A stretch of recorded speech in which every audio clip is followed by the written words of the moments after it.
करना पड़ता है। ये फूल की माला है ना, ये फूल की माला भी ऐसे नहीं बनती है। उन फूलों को क्या उस सुई की वेदना सहन करनी पड़ती है, धागे के बीच में आना पड़ता है, तब जाकर के ये फूल हमारे तुम्हारे गले में, भगवान के गले में फूलों की माला बन करके आते हैं। बोलिए हर हर। तो महाराज मैंने 2-3 दिन से कहा था कि आपको त्रिपुंड शिव पूजा में लगाना चाहिए। बहुत माता बहनों ने इसका अमल किया है, असर किया है। पीढ़ी के लिए बहुत बहुत बधाई, ताली बजाई अपने लिए। तो महाराज सनातन में माथे के ऊपर त्रिपुंड क्यों लगाना चाहिए? ये जो माताएं बहनें मां के सिंदूर भरती हैं, क्यों भरना चाहिए? चोटी क्यों रखनी चाहिए? क्यों रखना चाहिए? सुनना चाहेंगे कि नहीं सुनना चाहेंगे? कम ताली बड़ी पसंद मारूंगा मैं। अगर सारे सुनना चाहते हैं जोर से सभी बुझाओगे। बोलिए हर हर हर हर हर हर हर। तो महाराज जैसे एक सिद्ध को देख करके हर को ये कह सकता है, कब जब उसके सर के ऊपर वो केस होंगे, पगड़ी होगी, तो एकदम कह सकता है ये सिद्ध धर्म को बोलो फॉलो करता है। कहते कि नहीं कहते? हमारी तुम्हारी पहचान कैसे की जाएगी कि हम सनातन को मानने वाले हैं, हिंदू धर्म को मानने वाले हैं? है कोई बताने वाला? मैं तो आपको वही कहूंगा जो आपने आज तक नहीं सुना है। बोले हर हर हर हर। जैसे सिख की पगड़ी जो है वो इशारा करती है कि सिख धर्म को फॉलो करता है, लेकिन हिंदू धर्म, सनातन धर्म की पहचान बताओ क्या है?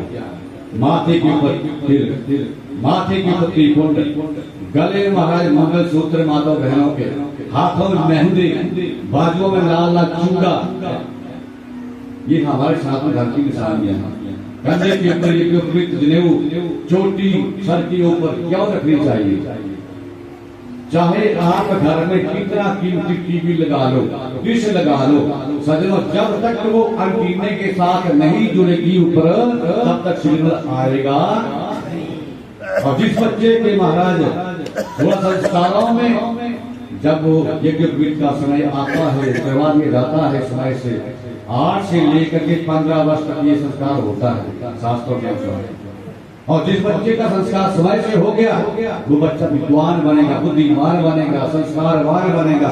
लेकिन आजकल हम करवाते ही नहीं, दूसरों को देख रहे हैं कैसे बनते जा रहे हैं। माथे के ऊपर जो माता बहनों आप पसंद वो लगाती हैं, ये केवल और केवल सुहाग की निशानी नहीं है। जिस समय भगवान राम ने बाली का वध किया था, तो पहले दिन आपने कथा को सुना होगा कि धारणा बना दिया था कि आप दोनों की शक्ल एक है। लेकिन इसमें दूसरा कारण भी छुपा हुआ है। वो कारण आज तक आपको पता नहीं होगा। वो कारण ये है कि भगवान ने देख लिया कि इस समय इनकी जो पत्नी है ना, कौन सी की पत्नी? बोलो जी, बोलो, एक बात बोलो। है तारा है? बोले वाक्य बिहार लाल की। तो भगवान ने देख लिया कि अभी इसके माथे के ऊपर मांग में सिंदूर भरा हुआ है, और अगर मैं इस समय इनका वध कर देता हूँ तो ये शास्त्र के विरुद्ध हो जाएगा।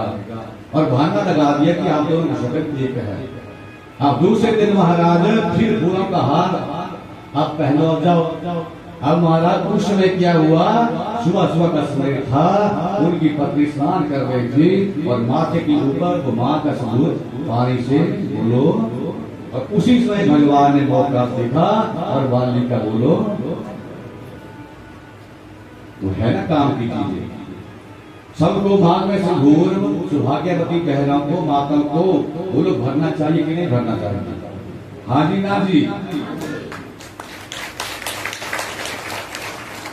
तो महाराज आप इस सिंदूर का भी सुन लो।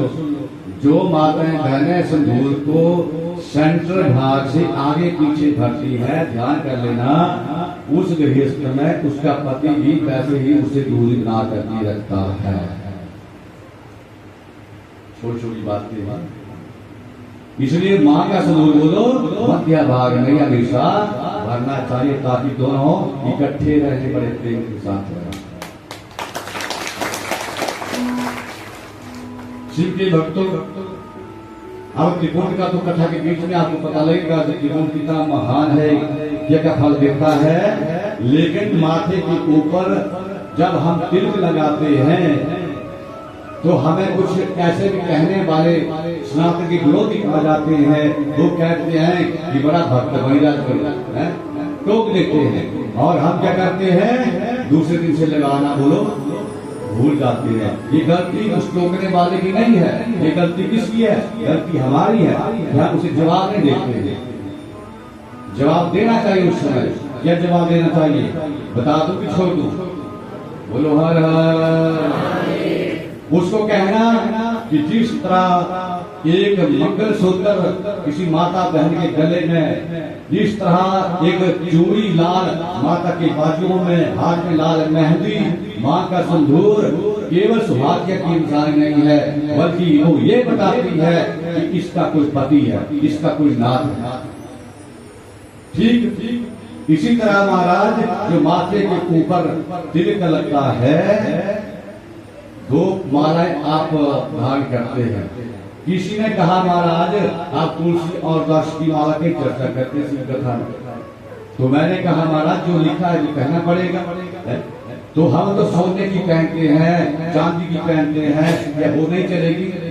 तो सुन लो शिव के भक्तों माता प्रेमियों, सोने की माला पहनेंगे, चांदी की माला गले में पहनेंगे, जवाहरात की माला गले में पहनेंगे तो दुनिया के चोर की नजर में रहेंगे, और जब रुद्राक्ष और तुलसी की माला पहनेंगे तो दुनिया के मालिक भगवान की नजर में रहेंगे।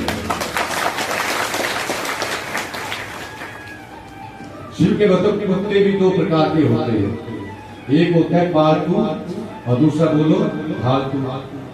जो फालतू कुत्ता होता है ना, वो जहां भी जाता है उसकी पिटाई होती है, दे धनादन दे धनादन दे धनादन। और जिसके गले में वो पटा होता है, जो पालतू होता है, वो अगर कहीं आ भी जाए ना हमारे तुम्हारे घर में, तो ये तो उस आदमी का है, पालतू है, और सब उसको महाराज छोड़ देते हैं। ठीक इसी तरह जब हमारे स्नातक में हम इन नियमों का पालन करेंगे, गले में रुद्राक्ष की माला होगी, तुलसी की माला होगी, माथे के ऊपर त्रिपुंड होगा, सर के ऊपर चोटी होगी, कंधे के ऊपर जनेऊ होगा, ये कोई वृत्त होगा, तो यमदूत की दूत उधर घूमते रहते हैं और वो देखते हैं। जब इन चीजों का दर्शन करते हैं तो कहते हैं ये फालतू है, ये फालतू नहीं है, छोड़ करके बोलो हर हर। बोल दिया करो, हम भी आपके नजदीक ही हैं। बोले हर हर हर हर हर हर। तो आप बोलो ये सिंदूर, ये तिलक, ये मालाएं पहननी चाहिए कि नहीं पहननी चाहिए? बोलो जोर से बजाओ, बजाने बहुत मेहनत करनी पड़ती है ऐसी कथा को कहने के लिए। ताली बजा दी करो, हमें हौसला होता है। बोले हर हर।